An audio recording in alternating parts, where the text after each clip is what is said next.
জীবনের অর্ধেক হাসি ঠাট্টা ভালো লাগার মুহূর্তগুলোকে আমরা বোধহয় স্কুল জীবনেই ফেলে চলে আসি।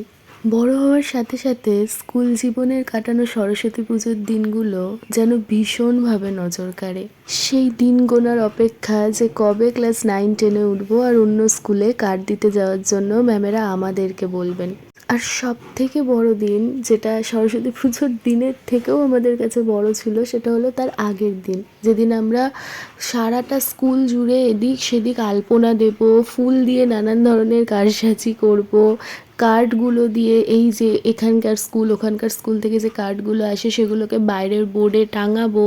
মোট কথা স্কুলে এমন একটা দিন কাটাবো যেদিনকে পড়াশুনো করতে হবে না, কিন্তু বন্ধুদের সাথে মজা হাসি আড্ডা ইয়ার্কি সব কিছু হবে।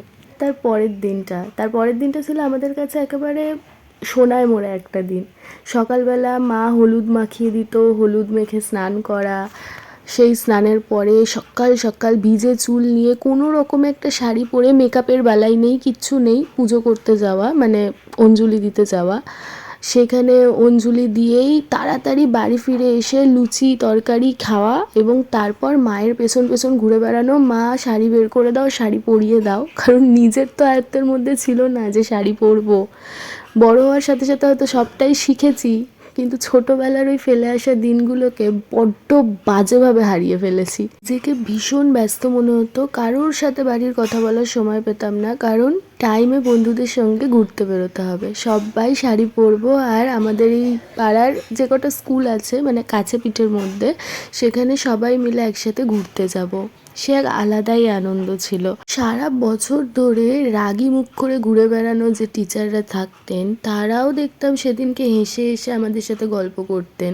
সেদিন স্কুলে যাওয়ার তো এটাই আলাদা মজা পেয়ে যেতাম আমরা সবাই।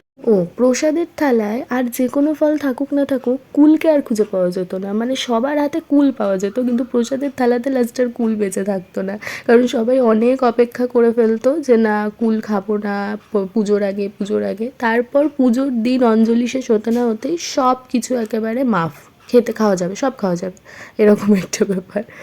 এবার কুল খেলে একদম পরীক্ষা পাশ করে ফেলবো, আর ফেল করার কোনো ভয় টয় নেই বাবা। ছোটোবেলায় প্রত্যেকটা সরস্বতী পুজোতে চাইতাম কবে যে বড় হব, আর বড়বেলার এই সরস্বতী পুজোয় দাঁড়িয়ে বলছি ছোটোবেলাই ভালো।